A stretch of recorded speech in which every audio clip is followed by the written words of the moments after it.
Hare Krishna, Hare Krishna, Krishna Krishna. Srila പ്രഭുപാദിന്റെ ലീലാമൃതയിൽ വായിച്ചൊരു കാര്യമാണ്.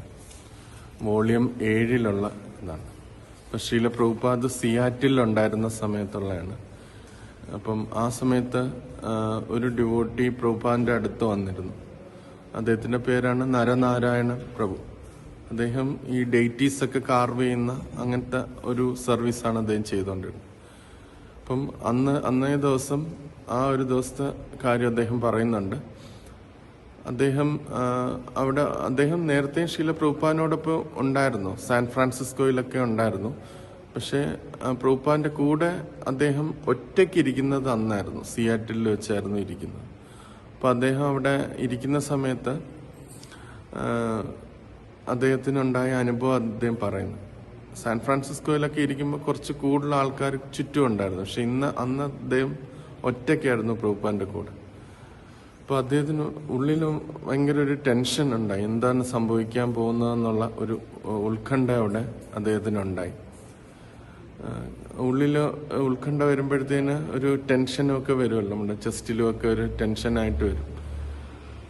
അപ്പം ശ്രീല പ്രഭുപാദ് ഉന്നതനായ ഒരു വ്യക്തിയാണ്. അദ്ദേഹത്തിന്റെ അടുത്തിരിക്കുമ്പം ഞാൻ എന്തെങ്കിലും അബദ്ധം ചെയ്യുമോ, അല്ലെങ്കിൽ അദ്ദേഹം എന്നിൽ നിന്ന് ഒരുപാട് പ്രതീക്ഷിക്കുമോ, ഇങ്ങനെയൊക്കെയുള്ള ചിന്തകളാണ് അദ്ദേഹത്തിന് ആ ടെൻഷൻ ഉണ്ടാക്കാൻ കാരണം.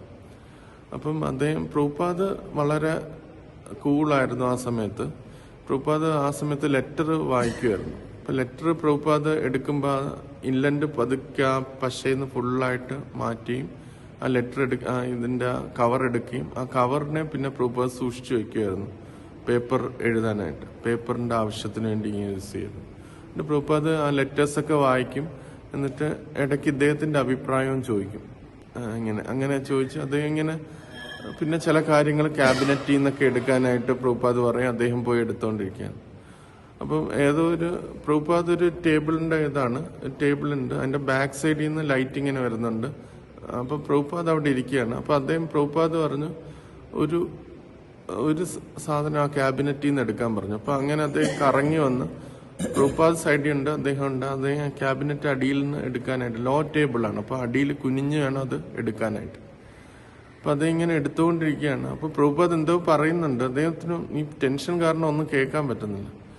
പിന്നെ പ്രഭുപാദ് കുറച്ചും കൂടി ഇതിൽ ചോദിച്ചു, നീ ആ ഒരു ഉറുമ്പിനെ കണ്ടോന്ന് ചോദിച്ചു.